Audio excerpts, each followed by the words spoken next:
venimos a contar aquello que la historia no quiere recordar.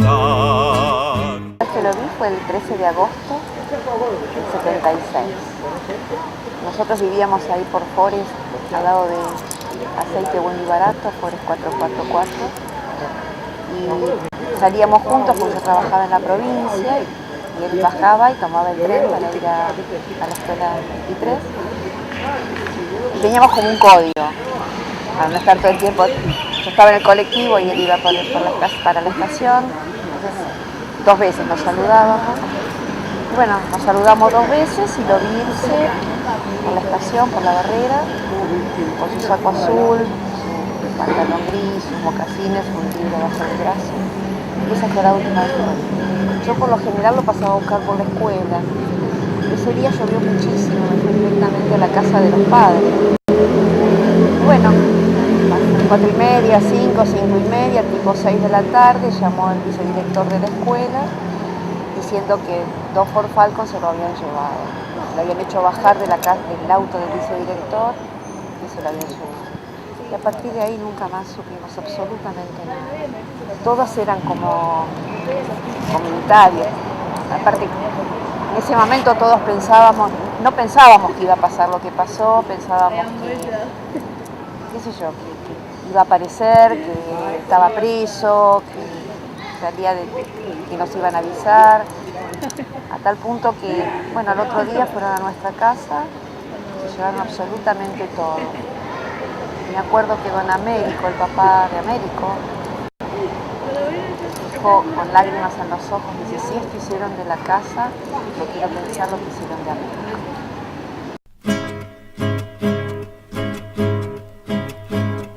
Bueno, una cosa que Américo hacía siempre, que yo aprendí también después, él, cada vez que leía un diario, en ese caso por ahí La Opinión, se sentaba con 3 lapiceras en la mesa de la cocina.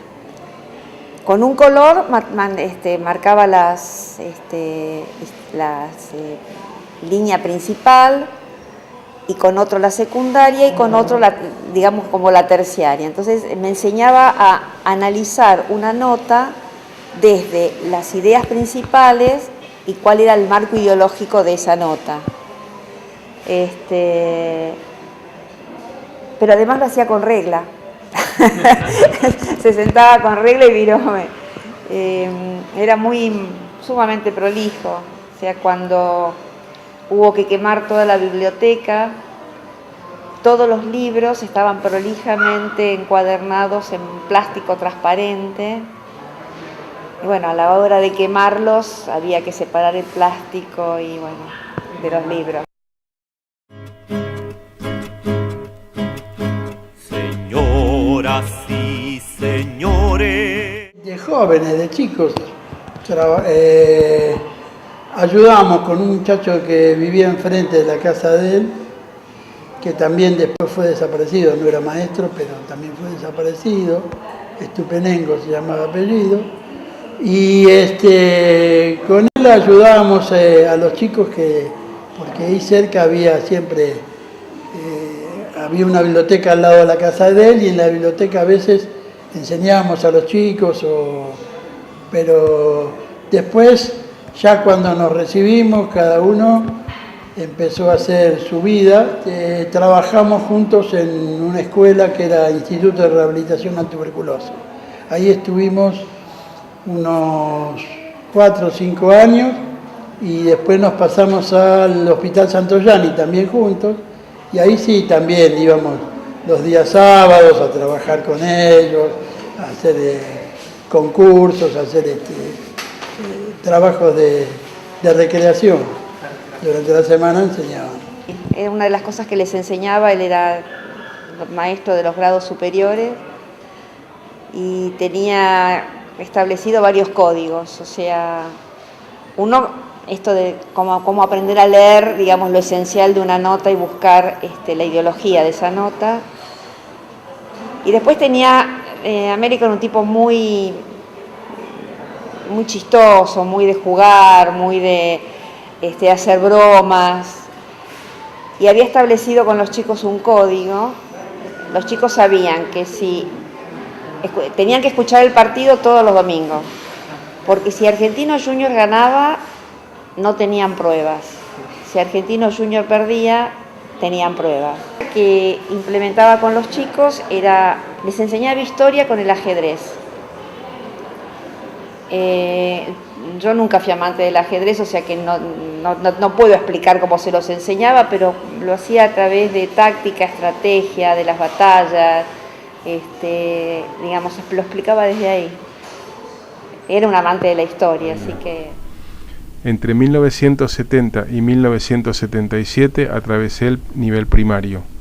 Solo más adelante pude procesar los violentos cambios de clima que atravesaron a nuestra escuela a partir de hechos muy puntuales pero contundentes de época. Fue en séptimo grado, no mucho más tarde, que tuve a Américo Marchetti como maestro de Ciencias Sociales e Historia.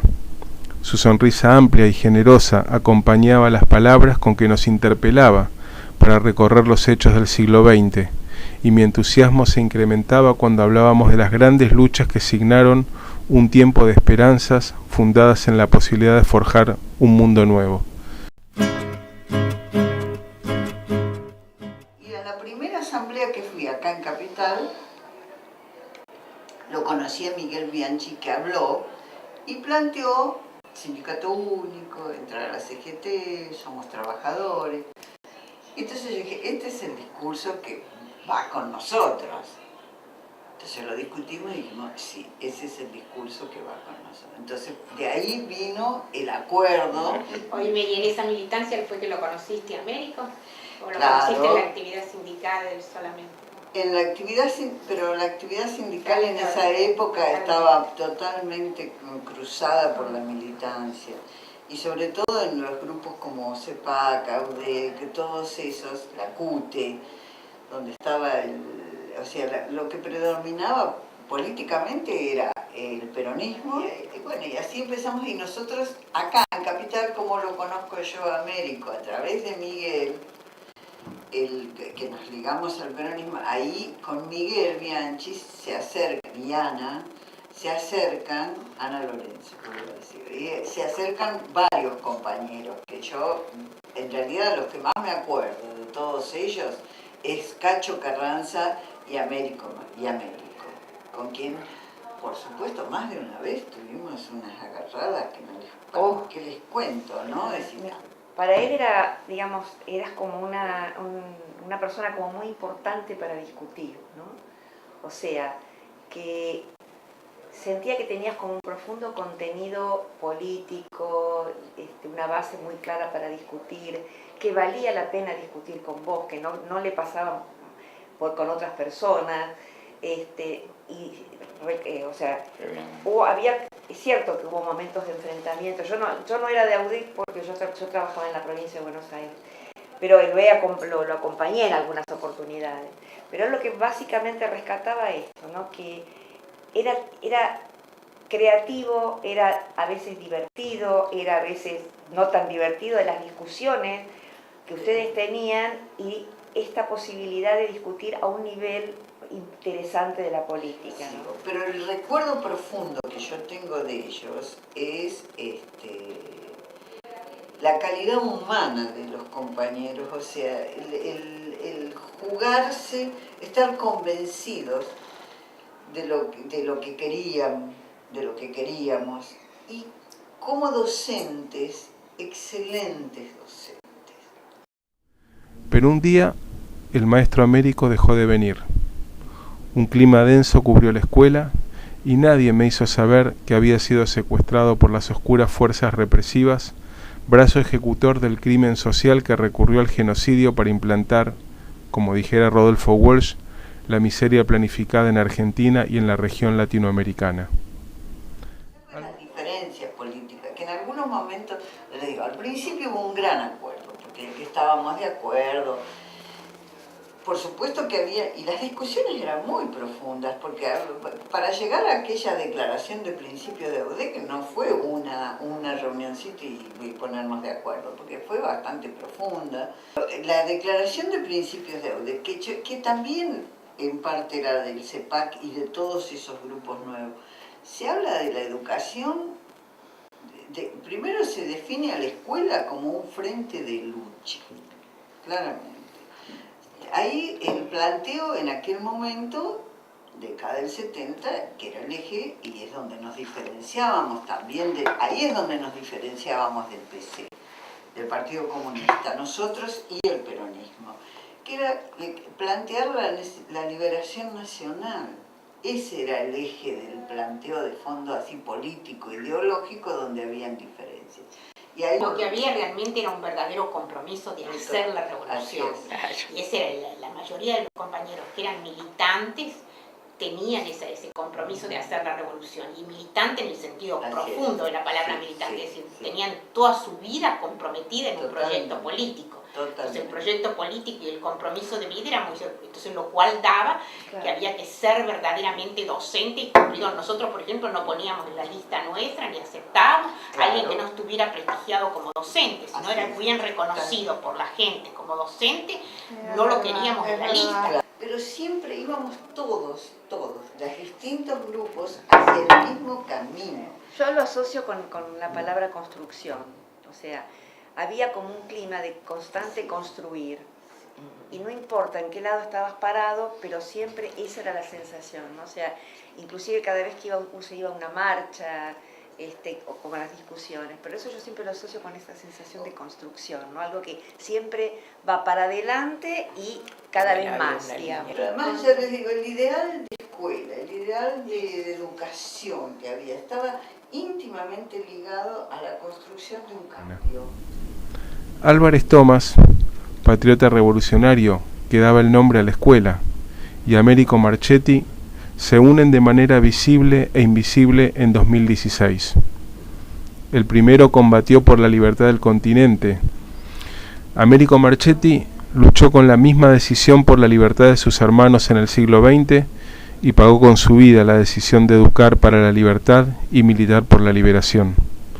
Para ellos y tantos otros, cabe la sentencia que propuso Eduardo Galeano: crear y luchar son el modo de decir a los compañeros caídos, tú no moriste contigo. Su aprobación se expresaba en la mirada y la palmada en el hombro, impulsando nuevas búsquedas, aprendizajes, descubrimientos. 3 palabras: compromiso, una gran vitalidad y un amor por la vida.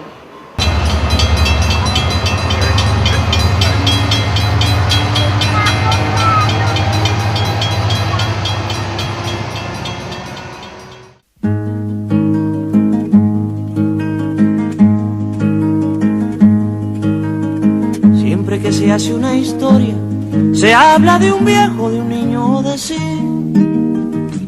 Pero mi historia es difícil, no voy a hablarles de un hombre común. Haré la historia de un ser de otro mundo, de un animal de galaxia. Es una historia que tiene que ver con el curso de la Vía Láctea.